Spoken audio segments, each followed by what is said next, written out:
வணக்கம் மக்களே. அடுத்து இந்த சீரீஸில் என்ன கோயில் பார்க்க போகிறோன்னு உங்களுக்கே தெரிஞ்சிருக்கோங்க. ஏன்னா நீங்கள் ஷார்ட்ஸ்லேயே பார்த்துருப்பீங்க.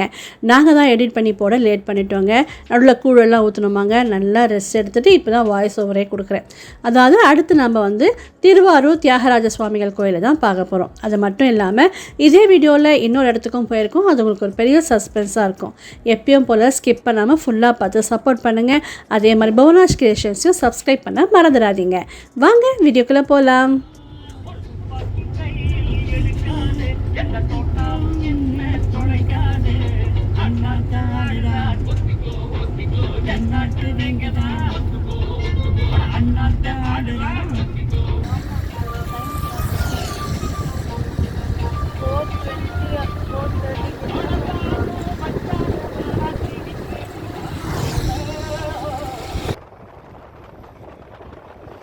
போகிற வழியில் மழைங்க, மிதமான மழைன்னு வச்சுக்கோங்களேன். தூரலும் இல்லாமல் அடித்து பெய்கிற மழையும் இல்லாமல் நல்ல ஒரு மிதமான மழை. அந்த மழையில் காரில் பாட்டு கேட்டுகிட்டே ட்ராவல் பண்ணுறதுக்கு நல்ல ஒரு ப்ளசண்ட்டாக இருந்ததுங்க.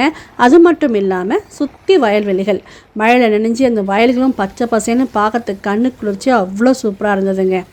பாட்டு கேட்டுக்கிட்டே அப்படியே கோவில்கிட்டேயும் வந்துட்டோம். வரும்போதே பார்த்திங்கன்னா குளம் இருக்கிற அந்த வழியாக தான் வந்தோம். குளம் எவ்வளோ பெருசுங்க. தாமும் பார்த்துட்டு ஆச்சரியப்பட்டான். அது மட்டும் இல்லாமல் கோவிலுக்குள்ளே பூஜை நடக்குது போலங்க. ஓதுறது அந்த மந்திரம் லவுட் ஸ்பீக்கரில் கேட்டுட்டு இருந்தது. எனக்குமே கோவிலுக்குள்ளே எப்படா போவோன்னு ஒரு துடிப்பு தான் இருந்ததுங்க. கார் பார்க்கிங் தான் இப்போ கஷ்டமாக இருக்குது. கார் பார்க் பண்ணதான் நம்ம கோவிலுக்குள்ளே போகலாம். அப்புறம் குளத்துக்கு நிறைய ஒரு கோவில் தெரிஞ்சு பாருங்கள். அங்கேயும் ஈஸ்வரன் இருக்காரா. அங்கே யோகாம்பாள் உடனுரை நாகநாத சுவாமி கோவிலுங்க. அது இங்கே வழிபட்டால் நாகதோஷம் நீங்கதா சொல்கிறாங்க. திருமண தடை நீங்கும், குழந்தை பாக்கியம் கிடைக்கும்னு சொல்கிறாங்க. அது மட்டும் இல்லாமல் சுற்றி இடத்துல சனீஸ்வர கோயிலும் இருக்காங்க. இதெல்லாம் நம்ம 1 or 2 ஹவர்ஸில் சுற்றி பார்க்க முடியாது இல்லைங்களா. இதுக்கு நம்ம டைம் எடுத்து வந்தால் தான் இதெல்லாம் நம்ம க்ளீனாக பார்க்க முடியும். கோவிலுக்குள்ளே பூஜை நடந்துகிட்டே இருக்குது. வாங்க போகலாம்.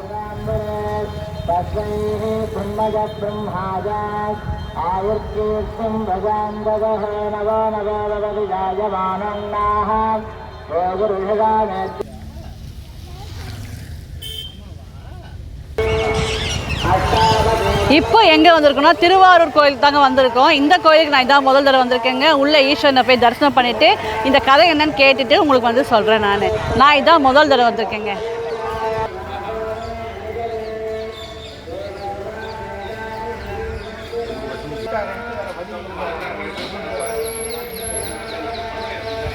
இப்போ தான் இறங்கினேன். மாலையோடு நிற்கிறேன்னு பார்க்குறீங்களா? அது ஒன்றும் இல்லைங்க. கார்லேருந்து இறங்குனதுமே அதாவது பிள்ளையார் இருப்பாருங்களா, ஒரு கோபுரத்துக்கு ஒரு பக்கம் பிள்ளையார், ஒரு பக்கம் முருகப்பெருமான் இருப்பாருங்களா.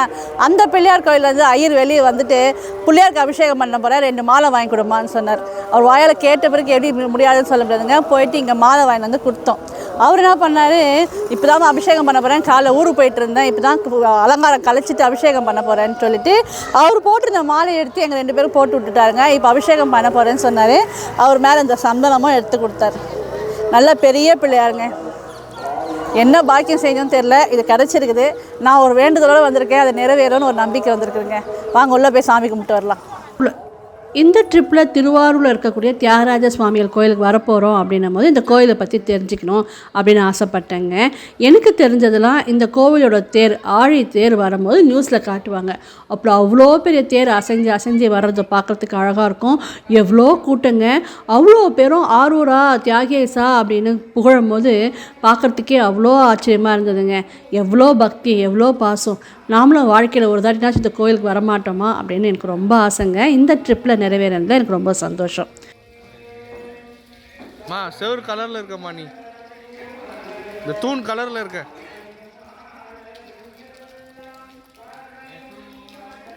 அஜபா நடனம் பார்க்கணுங்க.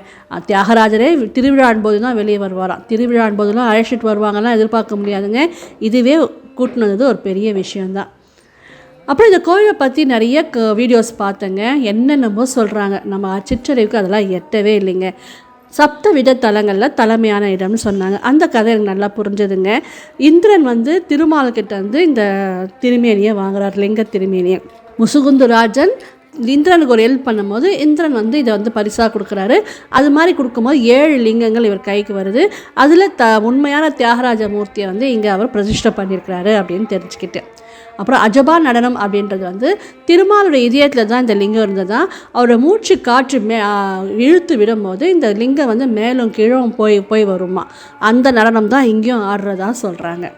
அப்புறம் வந்து சிதம்பரத்துக்கு முந்தைய கோவிலாங்க இங்கே இருக்கிற திருவாரூரில் இருக்கக்கூடிய இந்த தியாகராஜ சுவாமிகள் கோயில் வந்து அவ்வளோ பழமையான கோயில்னு சொல்கிறாங்க. சிதம்பரத்துக்கு தான் ரகசியம் இருக்குன்னா இங்கே தியாகராஜ சுவாமிகள் மூர்த்தியே வந்து ஒரு ரகசியம் தான் அப்படின்னு சொல்கிறாங்க. அதை பற்றி சொல்லும் போது தான் எனக்கு என்னென்னமோ ஒன்றுமே சுற்றறிவு கெட்டவே இல்லைங்க. சரி, நிறைய விஷயங்கள் ஆராய வேணாம், அனுபவித்தா மட்டும் போதும் அப்படின்ற மனநிலை தான் வந்திருக்கேங்க. இங்கே இருக்க குருக்கள்கிட்டே அதெல்லாம் கேட்டு நம்ம தெரிஞ்சுக்கலாம். இந்த இருட்டில் நில ஒளியில் இந்த கோயிலை பார்க்குறதுக்கு அவ்வளோ அழகாக இருந்ததுங்க. அமைதியாக தூய்மையாக ரொம்ப அழகாக இருந்தது. நீங்கள்லாம் நான் பார்த்து ரசித்த மாதிரி நீங்கள்லாம் பார்க்கணுன்னு தாம வீடியோ எடுத்திருக்கேன். நீங்கள்லாம் பார்த்தீங்களா அப்படின்னு கமெண்ட்டில் சொல்லுங்கள். உங்களுக்கு பிடிச்சிருக்கான்னு கமெண்ட்டில் சொல்லுங்கள்.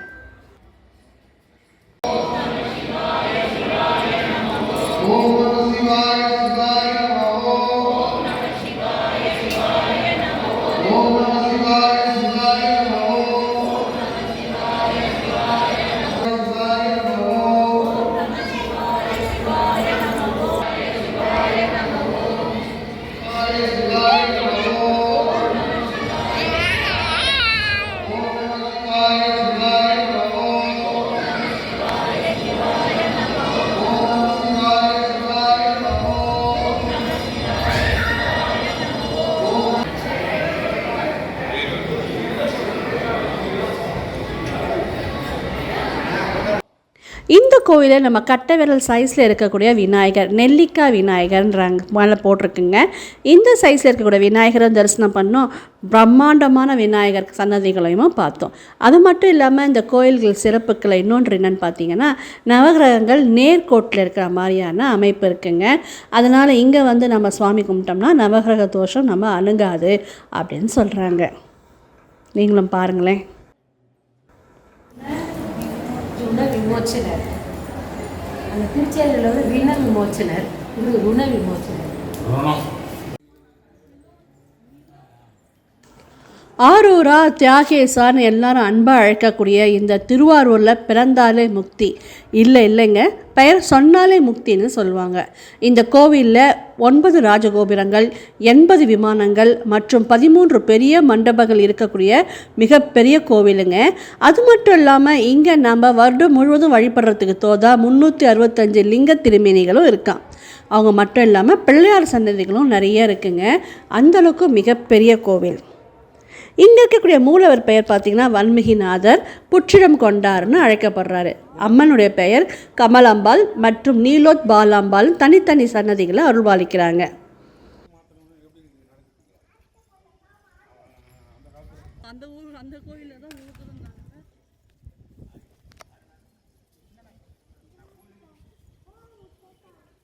அப்புறம் அம்மன் எப்படி இருந்தாங்கன்னு உங்களை சொல்ல மறந்துட்டேனே. நான் பார்க்கும்போது கிளி பச்சை கலரில் புடவை கட்டியிருந்தாங்க. அந்த பச்சை கலர் புடவையில் ரோஸ் கலர் பார்டரு. அவங்க உட்கார்ந்துருக்கிறதே வித்தியாசமாக இருக்குது இல்லைங்களா. அதில் அந்த புடவையோட மடிப்பு பார்த்திங்கன்னா விசிறி மாதிரி ரொம்ப அழகாக கட்டியிருந்தாங்க. சின்ன உருவம் தாங்க, பார்க்குறதுக்கு அவ்வளோ அழகாக இருந்தது. அந்த விளக்கொலியில் அந்த மூக்குத்தி ஜொலிக்கிறதுக்கும் பார்க்குறதுக்கு அவ்வளோ அற்புதமாக இருந்ததுங்க. மனசுக்குள்ளே இருக்கிறாங்க அம்மா.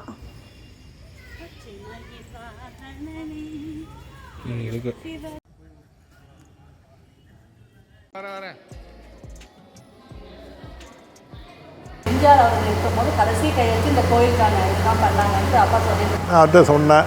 அவர் வந்து சாமி அது இது நம்ம சாமியெல்லாம் வந்து நம்மளுக்கு அவ்வளோ இன்ட்ரெஸ்ட்டு கிடையாது, எனக்கு அதெல்லாம் பிடிக்காது. இல்லைண்ணா, இந்த அமைப்பை நீங்கள் வந்து பாருங்கள், அந்த அமைப்பு எப்படின்னு பாருங்கள். அந்த தியாகராஜனுடைய அமைப்பை பாருங்கள், பெரிய தர்பார் மாதிரி இருக்கும். அதெல்லாம் இந்த நந்தி நிற்கிறது, நந்தியில் இங்கே நின்று தான் ஆகணும். அது வந்து தர்பார் வந்து இந்த சன்னதி வந்து சக்கரவர்த்தி, மகா சக்கரவர்த்தி, ராஜா, மகாராஜா, அது உட்கார மரியாதை நிறுத்தமா. அதனால தான் நந்தி இங்கே நிற்கிறதா ஒரு ஐதீகம். எப்பேற்பட்ட ஆத்திகவாதியாக இருந்தாலும் அந்த கோயிலை விரும்புவான். ஏன்னா அந்த கோயிலினுடைய அமைப்பு அப்படி. அது சாமி ரகசியம், சிதம்பரம் ரகசியம் மாதிரி திருவாரூர் தியாகராஜமும் ஒரு பெரிய ரகசியம். இந்த சாமி வந்து தனித்து இருக்கும். காசு பணத்தை விரும்பாத சாமி, ஜாதி மத பேதத்தை விரும்பாத சாமி. ஒரு தாழ்த்தப்பட்டவங்களுக்கு கல்யாணம் நடக்கணும். இந்த காலம்னு அந்த காலத்திலே நடத்தணும். நீங்கள் ஒதுக்கி வைக்கப்பட்ட அவருக்கு அன்றைக்கி நைட்டு, சாமிக்கு கொடியேறின அன்றைக்கி நைட்டு கல்யாணம் நடக்கணும். நடக்கணும். அதாவது இந்த கீழே கோபுரம் ஈஸ்ட் கோபுரம் வாசலில் அங்கே வச்சு அவருக்கு கோயில் மரியாதைப்படி கல்யாணம் ஆனவங்க தான் இருந்தாலும் கல்யாணம் ஆன மாதிரி ஒரு பாவனை பண்ணுவாங்க.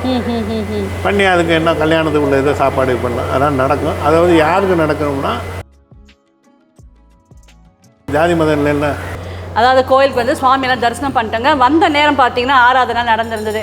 அது இப்போ முடிச்சுட்டு இப்போ வந்து அம்மாள் சன்னதிக்கிட்ட வந்திருக்கேங்க.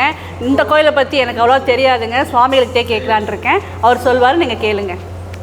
திருவாரூரில் ஆரூரம் வந்து அரசையை போற்றி சீரார் திருவையாரா போற்றி என்று தேவாரம். இது பூலோக கைலாசம். அதுமாரி திருச்சிற்றம்பலம் இங்கே சொல்லக்கூடாது. ஆரூர் அமர்ந்த அரசையை போற்றி தேவாரத்தில் சீரார் திருவையாரா போற்றி சொல்லணும். ஏன் திருச்சிற்றம்பலம் கிடையாதுனாக்க சிதம்பரத்துக்கு முன்னாடி ஏற்பட்டது. இது வேதம் உதிப்பதற்கு அப்பர் சுவாமிகள் வந்து சிவபெருமானுக்கு நிகராக வாழ்ந்தவர். சிவபெருமான்கிட்டே திருப்பூரில் போய் ஐக்கியமாயிடுறார். சுவாமியோடு போய் நேராக ஐக்கியமாயிடுறார். ஜோதியில் ஐக்கியம் அவங்கெல்லாம். அப்பேற்பட்ட மகானுக்கே இது இந்த கோவில் கட்டின காலம் தெரியல. ஒவ்வொரு ஊர்லேயும் அப்பர் சுவாமிகளுக்கு திருவிழா பண்ணுறாங்க. ஆமாம், 4 பேருக்கு திருவிழா பண்ணுறாங்க, 63 திருவிழா பண்ணுறாங்க. சிவபெருமானுக்கு ஈக்குவலாக அப்பர் சுவாமிகளுக்கு திருநாவுக்கரசுக்கு திருவிழா பண்ணுறாங்க. அப்படி உள்ள திருநாவுக்கரசுக்கே இது காலம் தெரியல. வேதம் மதிப்பதற்கு முன்னோ பின்னோ திக்கட்டும் தெரிக்கும் முன்னோ பின்னோ திருவாரூர் கோயிலாய் கொண்டனால் எந்த நாளோ. திக்கட்டுன்னா கிழக்கு, தென்கிழக்கு, தென்மேற்கு, வடமேற்கு, இப்படி 8 திசைகள் இருக்கு இல்லையா. அந்த 8 திசைகள் உருவாகிறதுக்கு முன்னாடி உருவானியா. கடைசியாக அவர் சொல்கிறார், விண்ணும் மண்ணும் தெரிக்கும் முன்னோ பின்னோ, பூமியும் ஆகாசம் உருவாகிறதுக்கு முன்னாடி உருவானியா அப்படின்னு அப்பர் சுவாமிகள் வந்து ஒரு 20-30 பாராகிராஃப் பாட்டு பாடுறார். அவ்வளோ ஒரு பழமையான கோவில்.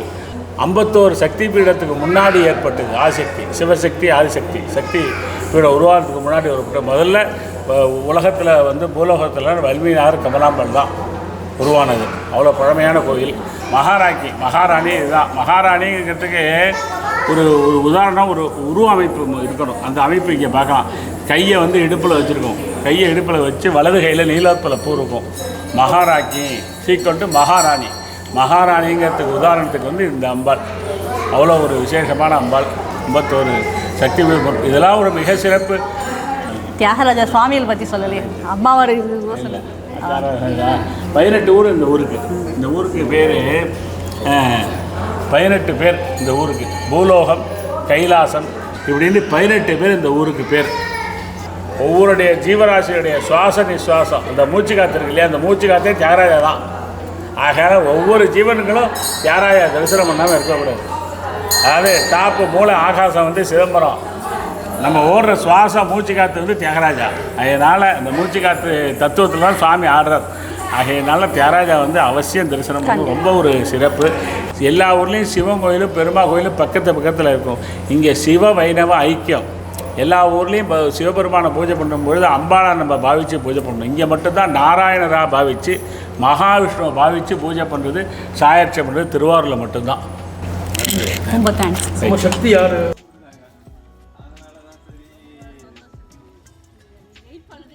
இங்கே வந்து நம்ம ஃபேமிலி மெம்பர்ஸ் சந்திச்சு தான் எனக்கு ரொம்ப மகிழ்ச்சிங்க. அவங்க ராணிப்பேட்டையிலேருந்து வந்திருந்ததா சொன்னாங்க.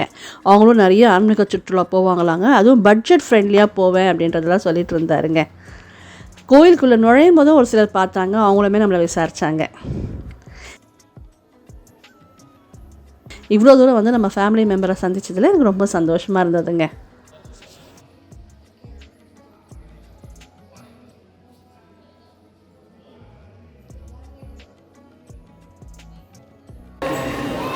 சுவாமி தரிசனம்லாம் பண்ணிட்டு வந்துட்டேங்க. முதல்ல பிரசாதம் எடுத்துக்கங்க. இது தியாகராஜரோட சன்னதியில் கிடைச்ச விபூதிங்க. இது கமலாம்பாள், அந்த அம்மா சன்னதியில் கிடைச்ச குங்குமம் எடுத்துக்கங்க. இந்த கோயிலை பற்றி கோயில் இருக்க ஐயரே உங்களுக்கு தெளிவாக சொல்லியிருப்பாருங்க. நீங்கள் கேட்டிருப்பீங்க. அது எனக்கு அவ்வளோ தெரியாது, அதனால தான் அவரே கேட்க சொன்னேன். அம்மாள் பார்த்தீங்கன்னா இந்த காலையும் இப்படி மடக்கின்னு தவ கோலத்தில் இருக்கிறாங்க. உலக மக்கள் வாழ அந்த அம்மா தவ கோலத்தில் இருக்கிறதா இங்கே சொல்கிறாங்கங்க. மற்றபடி உங்களுக்கு ஐயரே எல்லாமே தெளிவாக சொல்லியிருப்பார்.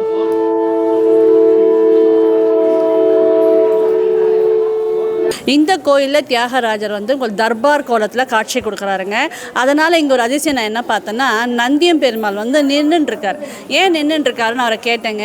ஒரு ராஜா முன்னாடி யாரும் உட்கார மாட்டோம் இல்லைங்களா, அது மாதிரி நந்தியுமே நின்றுட்டுருக்கார். அழகாக 4 கால் வச்சு அழகாக நந்தி வந்து பித்தளை செம்பிலான விக்கிரகம் வந்து நின்றுட்டுருக்க மாதிரி இருக்குங்க. மற்றபடி பெரிய கோயிலுங்க. திருவாரூர்னாலே தேர், பெரிய தேர் நம்ம பார்த்துருப்போம் இல்லைங்களா, அது மாதிரி கோயிலும் ரொம்ப பெருசுங்க. சுற்றி சுற்றி சுற்றி வளைச்சி நிறைய சன்னதிகள், நிறைய லிங்கம், விநாயகர், இப்படி நிறைய பேர் இருக்காங்க. இங்கே இன்னொரு விசேஷம் நான் என்ன பார்த்தேன்னா, நவகிரகங்கள் நேர்கோட்டில் நின்றுட்டுருக்காங்கங்க. அப்போ பார்த்தீங்கன்னா இது வந்து பரிகார ஸ்தலமாக, நவகிரக தோஷம் எதுவுமே இந்த கோயிலுக்கு வந்தால் நம்மளுக்கு அணுகாது அப்படின்னு சொல்கிறாங்க. அது மட்டும் இல்லாமல் அங்கே ரொம்ப குட்டி பிள்ளையாரும் பார்த்தேன். அதையுமே தம்பி வீடியோ எடுத்திருப்பாருன்னு நினைக்கிறேங்க. இது மாதிரி பல சிறப்புகளுடைய கோயில் வந்து இன்றைக்கி நான் பார்த்தேன். யூஸ்வலாக வந்து தம்பிக்கிட்ட நான் பிளான் போடும் போதே கேட்டேன், திருவாரூர் போகணுன்றா, அதுவும் சாயங்காலம் போகணும். அங்கே அந்த ஒரு மோளம் அடிக்கிறத நீங்கள் நிறைய யூடியூப்லலாம் பார்த்துருப்பீங்க. ஒரு அம்மா வந்து மோளம் அடிக்கிற மாதிரி வித்தியாசமான, அதன் பேர் சொல்ல தெரியலைங்க, அந்த மோளத்தை அடிக்கிற மாதிரி அதை பார்க்கணுன்னு ஆசைப்பட்டு சாயங்காலம் தான் போகணுன்னு கேட்டதுக்கு, வழக்கம் போல் பிளான் போடுறேன். என் பையன் வந்து திட்டினான், உனக்கு இட்டுன்னு போகிறதே பெருசு, இதில் இவ்வளோ சொல்கிற, சாயங்காலம் காலையில் தான் அந்த டைம் டேபிள் இப்படி வருதுமானா. சரிடா, எப்படின்னா மண்ணை மிதிச்சா போதும் பார்த்தா போதும் தான் வந்தேங்க. ஆனால் கடவுள் அப்படி இப்படி எனக்கு இதில் லேட் ஆகிடுச்சு, தஞ்சை பெரிய கோயிலில் லேட் ஆகிடுச்சிங்க. அங்கே நீங்கள் வரும்போது பார்த்தீங்கன்னா கரெக்டாக 6 மணிக்கு வந்துட்டேன். ஆனால் அந்த பிள்ளையார் கோயிலில் போய் பார்த்தோம் இல்லைங்களா, அதில் ஒரு 10லேருந்து 15 நிமிஷம் லேட் ஆகி போச்சுங்க. உள்ளே வரத்துக்குள்ளே அவங்க வந்து மோளெல்லாம் அடித்து அந்த சாயரட்ச பூட்டை வந்து அபிஷேகம்லாம் முடிஞ்சிருச்சு, அலங்காரம் நடந்துட்டு நான் போகும்போது. அப்புறம் வந்து எல்லோரும் உட்காந்துன்னு அங்கே ஒருத்தர் போதுவார் வந்து மைக்கில் சொல்ல நாங்கள் நம சிவாய, ஓம் நம சிவாய எல்லாம் சொன்னோம். ரொம்ப நல்லா ஒரு வைபாக சூப்பராக இருந்ததுங்க. அது முடிஞ்ச பிறகு தீபாரதனை காட்டினாங்க. கிட்ட போய் சுவாமி பார்த்துட்டு இருந்தோம். பக்கத்துலேயே வந்து புற்றீஸ்வரர் அப்படின்னு இருந்தார், அவரையுமே தரிசனம் பண்ணிட்டு வந்தோங்க. அதுக்கப்புறம் தான் இங்கே வந்து அம்மாவை பார்க்கறதுக்கு வந்தேன். இங்கே 2 அம்மன் இருக்கிறாங்க, நீலோத்தம்மன் அப்படின்னு ஒரு அம்மனும், நீலோத் பாலாம்பிகை அப்படின்ற ஒரு அம்மனும், கமலாம்மாள் அப்படின்ற ஒரு அம்மன் வந்தாங்க. 2 பேருமே தரிசனம் பண்ணிட்டு வந்தாச்சுங்க. இன்னும் இந்த கதையை பற்றி சொல்கிறதுக்கு, இந்த கோவிலை பற்றி எனக்கு தெரிஞ்ச கதை சொல்கிறதுக்கு ஒன்று இருக்குங்க. அது தம்பி உங்களுக்கு எடிட் பண்ணும்போது நான் சொல்கிறேன். இப்போ லேட் ஆகிடுச்சு, கிட்டத்தட்ட 7:45 ஆகிடுச்சிங்க. இப்போ கிளம்புனா தான், இன்னும் திருவாரூர் தேர் கூட நாங்கள் வீடியோ எடுக்கல. இப்போ கிளம்புனா தான் திருக்கடையூர் போய் ஸ்டே பண்ண முடியும். ஆன்லைனில் ரூம் புக் பண்ணியிருக்கோம், அட்வான்ஸ் பேப்பரில். அதனால் உங்களுக்கு நான் எடிட் பண்ணும்போது கண்டிப்பாக அந்த கதையை, எனக்கு தெரிஞ்ச கதையை சொல்கிறேன். இப்போ கிருத்திக் தூங்கிட்டாங்க. அவனை அழைச்சிக்கிட்டு இப்போ போய் காரில் போய் ஏறணும்னா திருக்கடையூர் போகிறோம். வழியில் ஒரு கோயில் பார்க்கலான்னு ஒரு ஆசை இருக்குங்க. பார்க்க முடியுதா, அது என்ன கோயிலுன்னு நீங்கள் பார்க்கலாம்.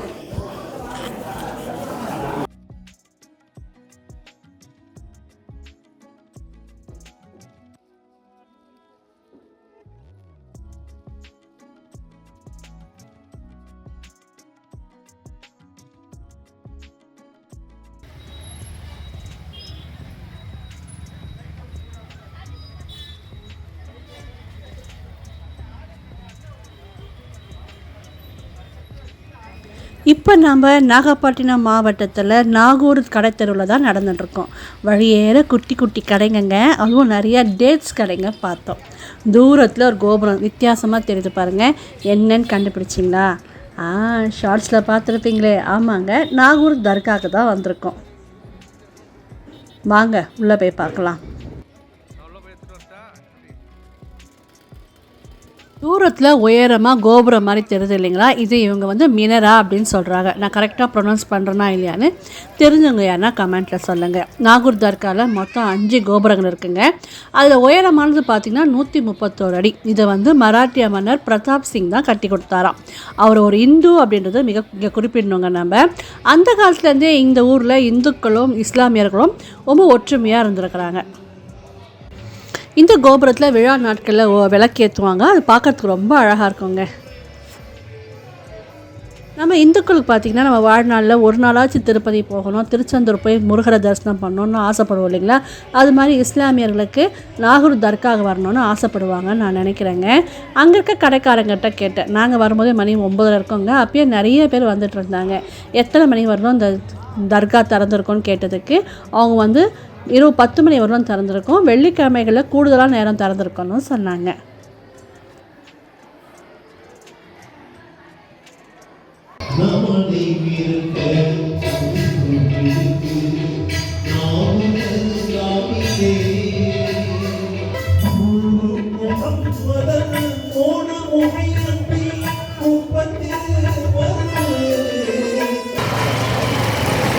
மணி இப்போ 9 ஆகுதுங்க. எங்கே இருக்கேன்னு பார்த்தீங்கன்னா நீங்களே கண்டுபிடிச்சிருப்போங்க. தெரியாதவங்களுக்கு ஒரு சின்ன விஷயங்க, நாகூர் தர்கா பள்ளி வாசலில் தாங்க நின்றுட்டுருக்கேன். அதாவதுங்க திருவாரூர்லேருந்து சுவாமி தரிசனம் பண்ணிவிட்டு திருக்கடையூர் போயின்னு இருக்கோம். என் பையன் கேட்டான் 2 வழி இருக்குமா, நேராக போனால் 1 hour 45 minutesல போயிடலாம், நாகூர் தர்காவை பார்த்துட்டு போகணுன்னா உனக்கு ஒரு 15 minutes எக்ஸ்ட்ரா ஆகுமான்னு சொன்னால் பரவாயில்லப்பா பார்த்துட்டு போயிடலாம் அப்படின்னு தான் சொல்லி வந்திருக்கேங்க. என்ன திடீர்னு கேட்டிங்கன்னா ஆல்ரெடி எங்கள் பிளானில் இருந்தது தாங்க. எப்பயும் சொல்லுவேன் இல்லைங்களா, வீட்டிலேருந்து கிளம்பும் போது ஒரு பிளான் போடுவோன்ட்டு. அந்த மாதிரி பிளான் போடும்போது வேளாங்கண்ணி பார்க்கணுண்டா அப்படின்னு கேட்டேங்க. வேளாங்கண்ணி பார்க்கணுன்னு அதுக்கு பிளான் போட்டு வச்சுருந்தோம். திடீர்னு ஆட் ஆனது தான் இந்த நாகூர் தர்காங்க. என்ன திடீர்னு நாகூர் தர்கா வேளாங்கண்ணிமான்னு கேட்டிங்கன்னா ஒரு கனெக்ஷன் இருக்குங்க. எனக்கு எங்கள் அப்பா ரொம்ப உடம்பு சரியில்லாமல், அதான் திடீர்னு ஹார்ட் அட்டாக் வந்து ரொம்ப உடம்பு சரியில்லை இருக்கும். 96 இல்லை, 96ல் தவறிட்டார். 96க்கு முன்னாடி ஒரு 3 years முன்னாடி வச்சுக்கோங்களேன். என்ன சொல்ல விடுப்பா. தாமு பிறக்கிறதுக்கு முன்னாடியே ஹார்ட் அட்டாக்ல ரொம்ப சிவியராக அட்டாக் ஆகிட்டு ஹாஸ்பிட்டலில் இருந்தாங்க. அப்போ எங்கள் அம்மா ஏண்டிக்கிட்டாங்க. எங்கள் அம்மா எப்படி இருப்பாங்கன்னா ஷார்ட்டாக இருப்பாங்க, வெள்ளையாக இருப்பாங்க, நாமம் போடுவாங்க. தினசரி நாமம் போட்டு விஷ்ணு பகவானை வணங்கக்கூடிய ஆள், சிவபெருமானோட பக்தை அப்படின்னு வச்சுக்கோங்களேன். அந்த அம்மா எங்கள் அம்மா வந்து சொன்னாங்க, உடம்பு சரியாகி அப்பா வந்தார்னா நாகூர் தர்கா வேளாங்கண்ணிலாம் போகலான்னு வேண்டிக்கோங்கப்பா அப்படின்ட்டு எங்கள் அண்ணன் கிட்ட சொன்னாங்க. அது நான் இருந்து பார்த்தேன், என் மனசில் பதிந்ததுங்க. அதுக்கப்புறம் எங்கள் அப்பா இருந்தார், ஒரு 3-4 வருஷம் நல்லா இருந்தார். நாங்கள் அப்புறம் கொஞ்சம் தவறிட்டாருன்னு வச்சுக்கோங்களேன். அது ஒரு கதை. எங்கள் அம்மா சொன்னதுலேருந்து எனக்கு இவங்களை வந்து பார்த்துடணுன்னு ஒரு ஆசைங்க. வேளாங்கண்ணியை பொறுத்தவரையிலுமே மேரி மாதாவும் வேறு இல்லை அப்படின்னு நான் நினைக்கிறேங்க. எல்லாருக்கும் டிஸ்டர்பாக இருக்கும் அப்படின்ட்டு இடம் சேஞ்ச் பண்ணிட்டோம். நான் பிறந்து வளர்ந்ததுலாம் வேலூருங்க, உங்களுக்கு தெரிஞ்சிருக்கும். என் 3 பசங்க பிறந்தது. உயிர் போகக்கூடிய நிலைமையில் காப்பாற்றக்கூடிய ஹாஸ்பிட்டல் பார்த்திங்கன்னா எங்களுக்கு சிஎம்சி தாங்க, கண்ட தெய்வம். அங்கே இருக்கக்கூடியவர் ஜீசஸ். அப்பா சாமி கும்பிடாமல் இருக்க முடியுமா? போகும்போது வரும்போதெல்லாம் அவர் ஒரு வணக்கத்தை போட்டுட்டு தான் வருவேன். அப்படி நான் வேளாங்கண்ணி மாதாவோட கொஞ்சம் கனெக்ட் ஆன லேடி தான். அதனால தான் அந்த அம்மாவையும் பார்க்கணுன்னு ஒரு ஆசை இருந்ததுங்க. ஆனால் மழை பெய்யுது பாருங்கள், ஈரமாக இருக்குது, மழை பெய்யுது. நான் என்ன விட்டிங்கன்னா வாழ்நாள் ஃபுல்லாக கோவில் சுற்றினே இருப்பேங்க. ஆனால் கிருத்திக் வந்திருக்கான் இல்லைங்களா, அவனை கஷ்டப்படுத்த விரும்பலை. அதனால் வேளாங்கண்ணியை ஸ்கிப் பண்ணிட்டோம். நாகூர் தர்கா மட்டும் வந்து பள்ளிவாசல் உள்ளே போயிட்டு அவரையும் பார்த்துட்டு தான் வந்திருக்கேங்க. தாமுவும் ஆசைப்பட்டான், மாமா போகலாம் அப்படின்னு ஆசைப்பட்டான். அதனால் இங்கே வந்திருக்கோம். சுற்றி நிறைய கடைகள் இருக்குங்க. நானுமே யூடியூப்பில் பார்த்தது தான். அப்புறம் நாம் சமயபுரம் பாண்டி கோயில்கள்லாம் பார்த்திங்கன்னா உரு வாங்கி போடுவோம் இல்லைங்களா வேண்டிட்டு, அந்த மாதிரி உருவில் கூட இங்கே விற்கிறாங்க. நிறைய பூக்கள் விற்கிறாங்க. அவருக்கு அந்த இது மேலே வந்து பூ வாங்கி போடுவாங்க இல்லையா, பூக்கள் விற்கிறாங்க. நிறைய கடைகள்லாம் இருக்குங்க. எனக்கு இது புது அனுபவமாக இருக்குது. உங்களில் யாருக்குன்னா நாகூர் தர்கா வந்திருக்கீங்களான்னு சொல்லுங்கள். இல்லை வரணும்னு ஆசைப்பட்டீங்கன்னா இப்படியே பார்த்துக்கங்க. இந்த வீடியோவை இதோட முடிச்சிக்கலாங்களா? உங்களில் எத்தனை பேர் திருவாரூர் கோயிலுக்கு வந்ததில்லை போனால் இதுதான் ஃபஸ்ட் டைம் உங்கள் வீடியோ மூலயமா பார்க்குறேன் அப்படின்னு நினைக்கிறவங்கலாம் கமெண்ட்டில் சொல்லுங்கள். அதே சமயம் நான் நிறைய தடவை வந்திருக்கேன் போனால் அப்படின்றவங்களாம் ரெட் டாட்டின் கொடுத்துருங்க.